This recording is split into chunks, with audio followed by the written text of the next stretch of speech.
E não será rebaixar a divindade, confrontá-la com o Fausto dos soberanos da terra?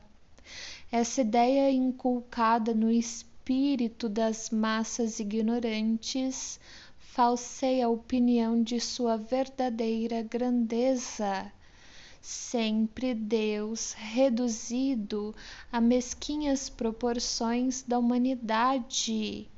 Atribuir-lhe como necessidade milhões de adoradores perenemente genuflexos, emprestar-lhe vaidade e fraqueza próprias dos orgulhosos déspotas do Oriente. E que é que engrandece os soberanos verdadeiramente grandes? É o número e o brilho dos cortesãos? Não, é a bondade, é a justiça, é o título merecido de paz do seu povo. Perguntarei se haverá algo de mais próprio a dar-nos a ideia da grandeza e majestade de Deus do que a multidão dos anjos que lhe compõem a corte.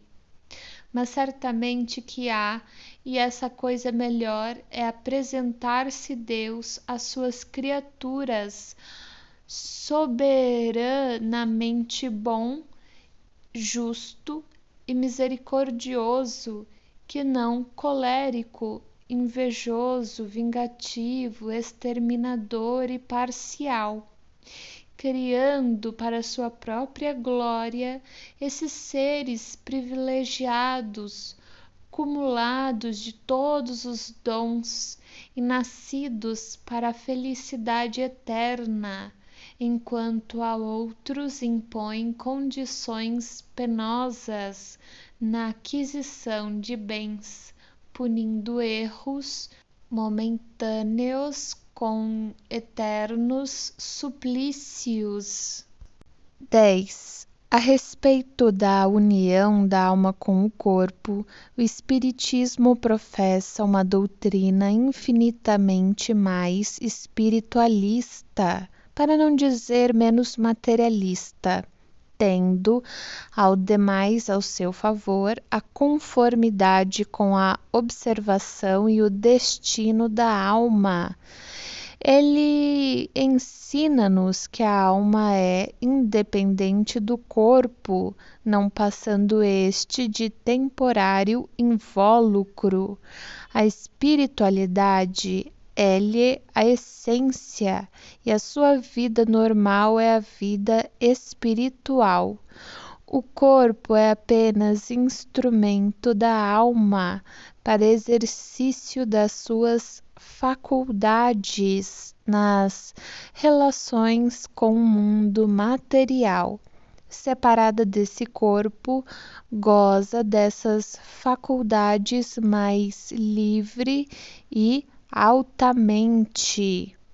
11. A união da alma com o corpo, em ser necessária aos seus primeiros progressos, só se opera no período que poderemos classificar como da sua infância e adolescência, atingido, porém, que seja em certo grau de perfeição e desmaterialização. Essa união é prescindível. O progresso faz-se na sua vida de espírito. Demais, por numerosas que sejam as existências corpóreas, elas são limitadas à existência do corpo e a sua soma total não compreende em todos os casos senão uma parte imperceptível da vida espiritual que é ilimitada. Subtítulo: Os Anjos segundo o Espiritismo. 12. Que haja seres dotados de todas as qualidades atribuídas aos anjos, não restam dúvidas. A relação espírita, nesse ponto, confirma a presença de todos os povos, fazendo-nos conhecer, ao mesmo tempo, a origem e natureza de tais seres. As almas ou os espíritos são criados simples e ignorantes, isto é, sem conhecimentos nem consciência do bem e do mal, porém aptos para adquirir o que lhes falta. O trabalho é o meio de aquisição e o fim, travessão, que é a perfeição, travessão. É para todos o mesmo. Conseguem-no mais ou menos prontamente em virtude do livre arbítrio e na razão direta dos seus esforços. Todos têm os mesmos degraus a franquear, o mesmo trabalho a concluir. Deus não aquinhoa melhor a uns do que a outros, porque é justo, e visto serem todos seus filhos, não tem predileções. Ele lhes diz: eis a lei que deve constituir a vossa norma de conduta. Ela só pode levar-vos ao fim. Tudo que lhe for conforme é o bem, tudo que lhe for contrário é o mal. Tendes inteira liberdade de observar ou infringir esta lei, e assim serei os árbitros da vossa própria sorte. Conseguintemente, Deus não criou o mal, todas as suas leis são para o bem, e foi o homem que criou esse mal, divorciando-se dessas leis. Se ele as observasse escrupulosamente, jamais se desviaria do bom caminho. 13. Entretanto, a alma, qual criança, é inexperiente nas primeiras fases da existência, e daí o ser falível.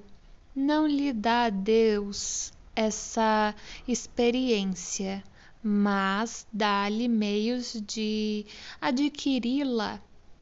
Assim, um passo em falso na senda do mal é um atraso para a alma, que, sofrendo-lhe as consequências, aprende à custa o que importa evitar. Desse modo, pouco a pouco se desenvolve, aperfeiçoa e adianta na hierarquia espiritual, até ao estado de puro espírito ou anjo. Os anjos são, pois, a alma dos homens chegados ao grau de perfeição que a criatura comporta, fruindo em sua plenitude a prometida felicidade. Antes, porém, de atingir o grau supremo, gozam de felicidade relativa ao seu adiantamento, felicidade que consiste não na ociosidade, mas nas funções que a Deus apraz confiar-lhes e por cujo desempenho se sentem ditosas, tendo ainda nele um meio de progresso. 14. A humanidade não se limita à Terra. Habita inúmeros mundos que no espaço circulam. Já habitou os desaparecidos e habitará os que se formarem, tendo-a criado de toda a eternidade.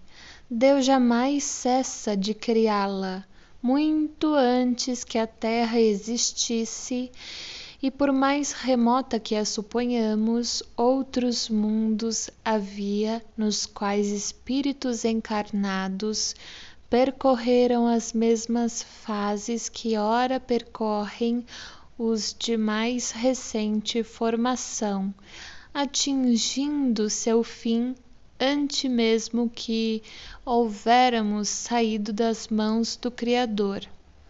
De toda eternidade tem havido, pois, puros espíritos ou anjos, mas, como a sua existência humana se passou no infinito passado, eis que os suponhamos como se tivessem sido sempre anjos de todos os tempos.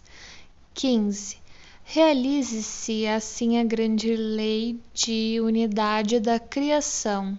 Deus nunca esteve inativo e sempre teve puros espíritos, experimentados e esclarecidos para a transmissão de suas ordens e direção do universo, desde o governo dos mundos até os mais ínfimos detalhes.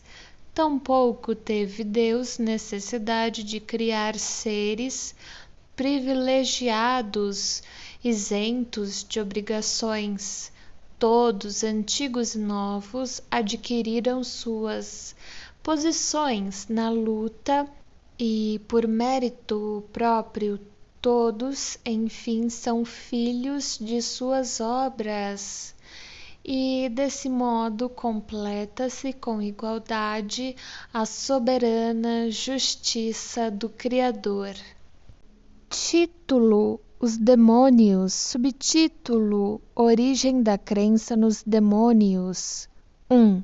Em todos os tempos, os demônios representaram papel saliente nas diversas teogonias e, posto que consideravelmente decaídos no conceito geral, a importância que se lhes atribui ainda hoje dá à questão uma tal ou qual gravidade por tocar o fundo mesmo das crenças religiosas.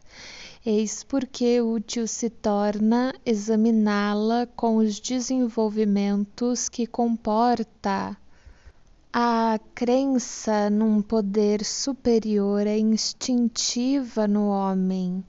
Encontramo-la sob diferentes formas em todas as idades do mundo. Mas se hoje, dado o grau de cultura atingido, ainda se discute sobre a natureza e atributos desse poder, calcule-se que noções teria o homem a respeito na infância da humanidade. 2. Como prova da sua inocência, o quadro dos homens primitivos extasiados ante a natureza e admirando nela a bondade do Criador é sem dúvida muito poético, mas pouco real. De fato, quanto mais se aproxima do primitivo estado, mais o homem se escraviza ao instinto, como se verifica ainda hoje nos povos bárbaros e selvagens contemporâneos. O que mais o preocupa, ou antes, o que exclusivamente o preocupa, é a satisfação das necessidades materiais, mesmo porque não tem outras. O único sentido que pode torná-lo acessível aos gozos puramente morais não se desenvolve senão gradual e morosamente. A alma tem também a sua infância, a sua adolescência e virilidade, como o corpo humano, mas para compreender o abstrato, quantas evoluções não tem ela de experimentar na humanidade? Por quantas existências não deve ela passar sem nos remontarmos aos tempos primitivos? Olhemos em torno a gente do campo e perscrutemos os sentimentos de admiração que nela despertam o esplendor do sol nascente, do firmamento, a estrelada abóbada, o trino dos pássaros, o murmúrio das ondas claras, o vergel florido dos prados.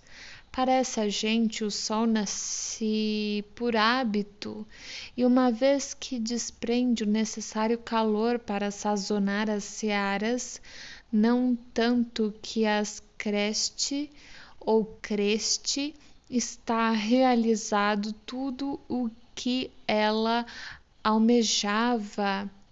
Olhe o céu para saber se bom ou mau tempo sobrevirá.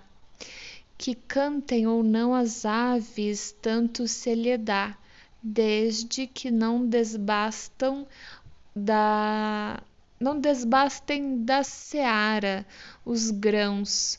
Prefere as melodias do roxinol, o cacarejar da galinhada e o grunhido dos porcos. O que deseja dos regatos cristalinos ou lodosos é que não sequem nem inundem dos prados que produzam boa erva, com ou sem flores. Eis aí tudo o que essa gente almeja, ou o que é mais, tudo o que da natureza apreende, conquanto muito distanciada já dos primitivos homens. 3. Se nos remontarmos a estes últimos, então surpreendê-los-emos mais exclusivamente preocupados com a satisfação de necessidades materiais, resumindo o bem e o mal neste mundo somente no que concerne à satisfação ou prejuízo dessas necessidades. Acreditando num poder extra-humano e porque o prejuízo material é sempre o que mais de perto lhes importa, atribuem-no a este poder, do qual fazem, aliás, uma ideia muito vaga, e por nada conceberem fora do mundo visível e tangível tal poder se lhes afigura identificado nos seres e coisas que os prejudicam. Os animais nocivos não passam para eles de representantes naturais e diretos desse poder. Pela mesma razão, vem nas coisas úteis a personificação do bem. Daí o culto votado a certas plantas e mesmo a objetos inanimados. Mas o homem é comumente mais sensível ao mal que ao bem. Este lhe parece natural, ao passo que aquele mais o afeta. Nem por outra razão se explica nos cultos primitivos as cerimônias sempre mais numerosas em honra ao poder maléfico.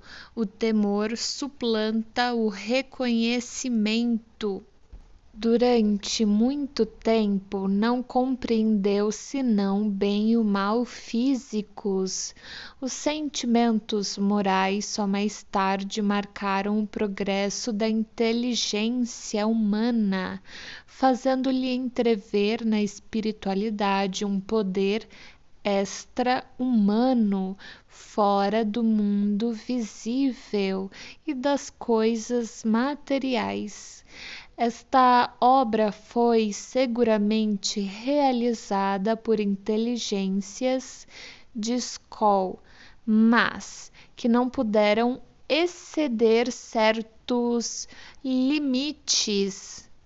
4. Provada e patente a luta entre o bem e o mal, triunfante este muitas vezes sobre aquele, e não se podendo racionalmente admitir que o mal derivasse de um benéfico poder, concluiu-se pela existência de dois poderes rivais no governo do mundo. Daí nasceu a doutrina dos dois princípios.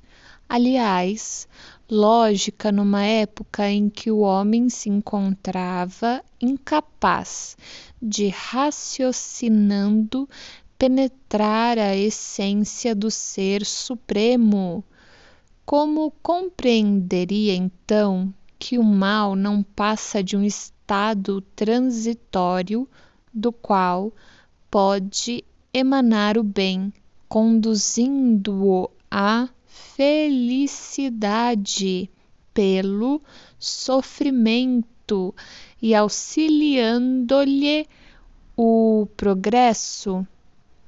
Os limites do seu horizonte moral, nada lhe permitindo ver para além do seu presente, no passado como no futuro, também não lhe permitia compreender que já houvesse progredido, que progrediria ainda individualmente, e muito menos que as vicissitudes da vida resultavam das imperfeições do ser espiritual nele residente, o qual persiste e sobrevive ao corpo na dependência de uma série de existências purificadoras até atingir a perfeição. Para compreender como do mal pode resultar o bem, é preciso considerar não uma, porém muitas existências. É necessário aprender o conjunto do qual e só do qual resultam nítidas as causas e respectivos efeitos. 5. O duplo princípio do bem e do mal foi, durante muitos séculos e sob vários nomes, a base de todas as crenças religiosas. Vemo-lo assim sintetizado em Oromaci e Arimani, entre os persas em Jeová e Satã entre os hebreus. Todavia, como todo soberano deve ter ministros, as religiões geralmente admitiram potências secundárias ou bons e maus gênios.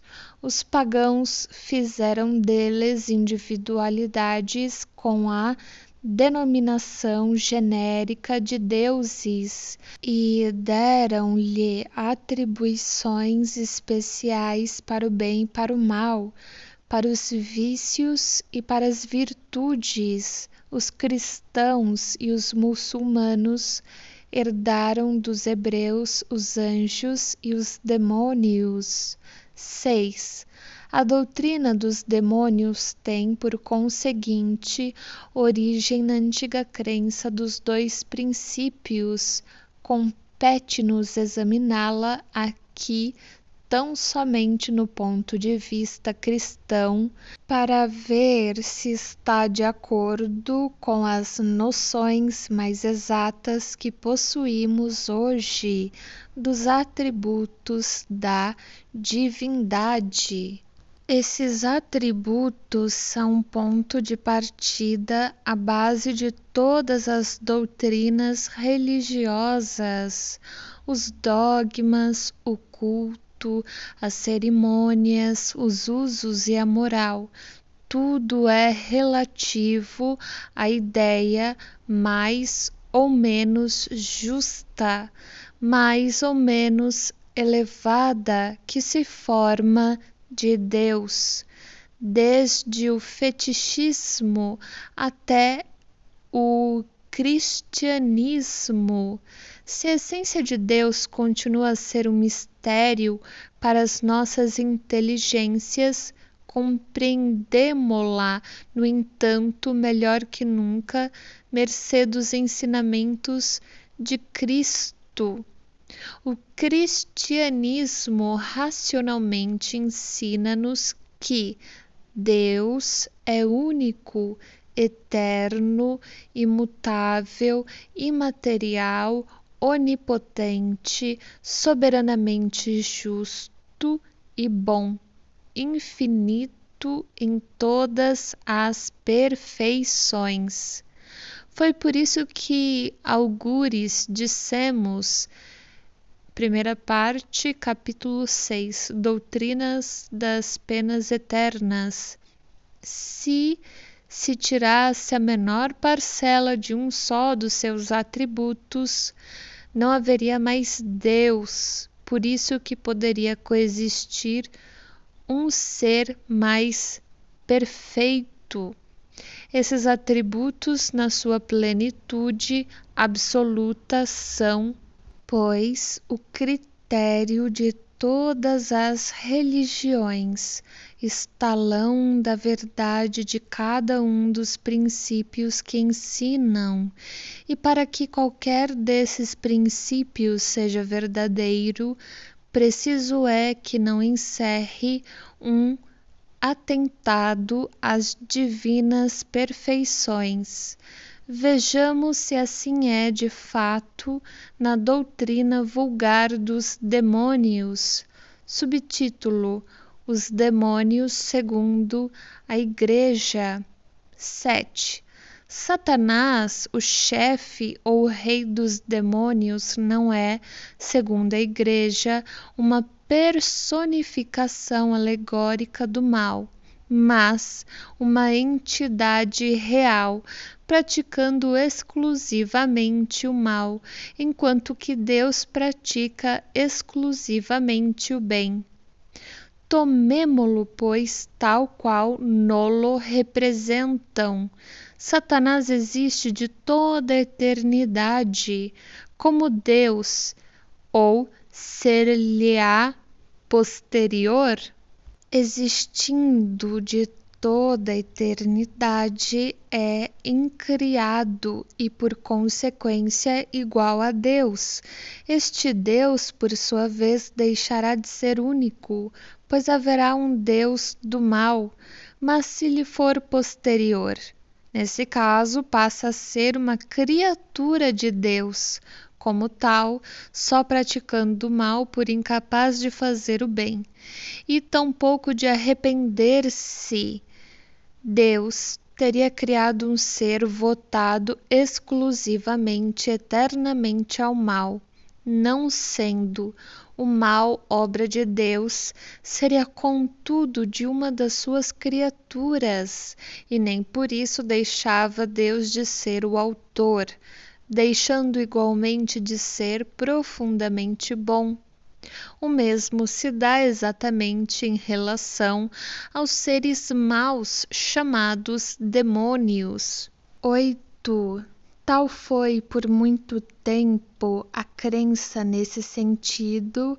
Hoje dizem, nota de rodapé, as citações seguintes são extraídas da Pastoral de Monsenhor Gosset, cardeal arcebispo de Reims, para a quaresma de 1865.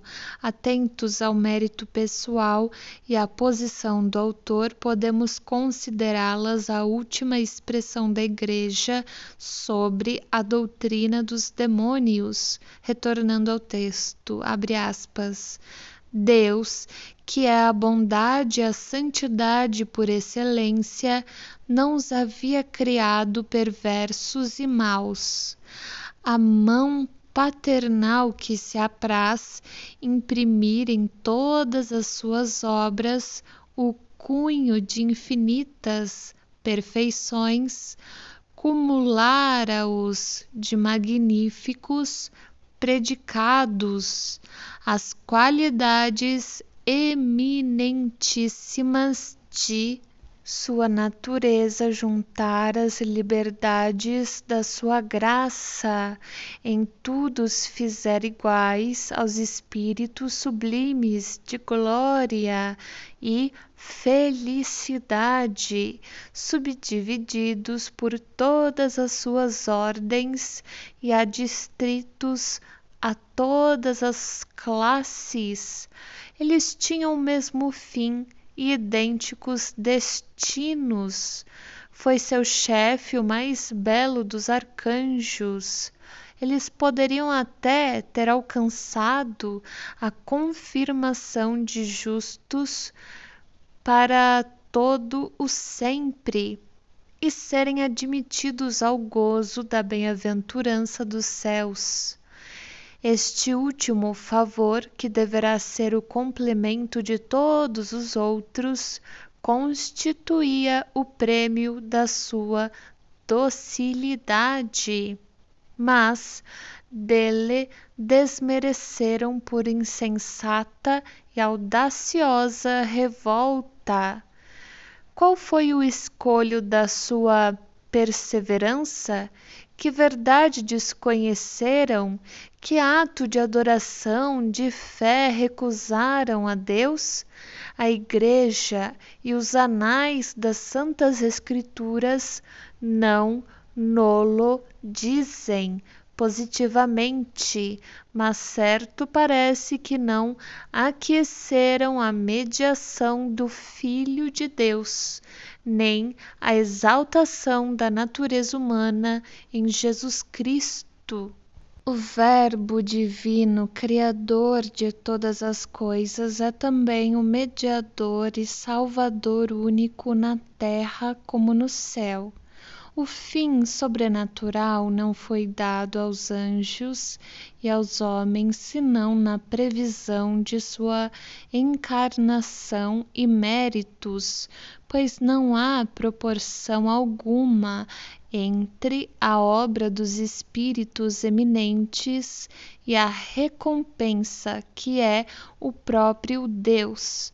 Nenhuma criatura poderia alcançar tal fim sem esta maravilhosa e sublime intervenção da caridade. Ora, para preencher a distância infinita que separa a sua essência das suas obras, preciso fora reunir-se à sua pessoa os dois extremos, associando a divindade às naturezas ou do anjo ou do homem, e preferiu então a natureza humana. Esse plano concebido de toda a eternidade foi manifestado aos anjos muito antes da sua execução. O homem, Deus, foi-lhes mostrado como aquele que deveria confirmá-los na graça e guiá-los à glória, sob a condição de o adorarem durante a missão terrestre e para todo sempre no céu. Revelação inesperada, arrebatadora visão para corações generosos e gratos, mas mistério profundo, humilhante para espíritos soberbos. Esse fim sobrenatural, essa glória imensa que lhes propunham, não seria unicamente a recompensa de seus méritos pessoais. Nunca poderiam atribuir a si próprios os títulos dessa glória, mediador entre Deus e eles, que injúria à sua dignidade, e a preferência espontânea pela natureza humana? Que injustiça, que afronta seus direitos! E chegarão eles a ver esta humanidade que lhes é tão inferior, deificada pela união com o Verbo, sentada à mão direita de Deus, em trono resplandecente? Consentirão, enfim, que ela ofereça a Deus eternamente a homenagem da sua adoração? Lúcifer e a terça parte dos anjos sucumbiram a tais pensamentos de inveja e de orgulho. Miguel, e com ele muitos exclamaram, abre aspas, quem é semelhante a Deus? Ele é o dono de seus dons e o soberano Senhor de todas as coisas. Glória a Deus e ao Cordeiro que tem de ser imolado à salvação do mundo. Fecha aspas. O chefe dos rebeldes, porém, esquecido de que a Deus devia sua nobreza e prerrogativas, raiando pela temeridade, disse, abre aspas, sou eu quem ao céu subirá, fixarei residência acima dos astros, sentar-me-ei sobre o monte da aliança, nos flancos do Aquilão, dominarei as nuvens mais elevadas e serei semelhante ao Altíssimo. Fecha aspas. Os que de tais sentimentos partilharam acolheram essas palavras com murmúrios de aprovação, e partidários ouvem todas as hierarquias. A sua multidão, contudo, não os preserva do castigo. 9. Esta doutrina suscita várias objeções. 1. Se Satã e os demônios eram anjos, eles eram perfeitos. Como sendo perfeitos, puderam falir a ponto de desconhecer a autoridade desse Deus, em cuja presença se encontravam? Ainda se tivessem logrado uma tal eminência gradualmente depois de haver percorrido a escala de perfeição, poderíamos conceber um triste retrocesso? Não, porém, do modo por que nolos apresentam, isto é, perfeitos de origem. A conclusão é esta, travessão. Deus quis criar seres perfeitos, porquanto os favoreça com todos os dons. Mas enganou-se logo, segundo a Igreja, Deus não é infalível. Nota de rodapé. Esta doutrina monstruosa é corroborada por Moisés quando diz, abre parênteses, Gênesis capítulo 6, versículos 6 e 7, fecha parênteses, abre aspas. Ele se arrependeu de haver criado o homem na terra e, penetrado da mais íntima dor, disse, exterminarei a criação da face da terra, exterminarei tudo, desde o homem aos animais, desde os que rastejam sobre a terra até os pássaros do céu, porque me arrependo de os ter criado. Fecha aspas. Ora, um Deus que se arrepende do que fez não é perfeito, nem falível, portanto não é Deus. E são estas as palavras que a Igreja proclama. Tampouco se percebe o que poderia haver de comum entre os animais e a perversidade dos homens, para que merecessem tal extermínio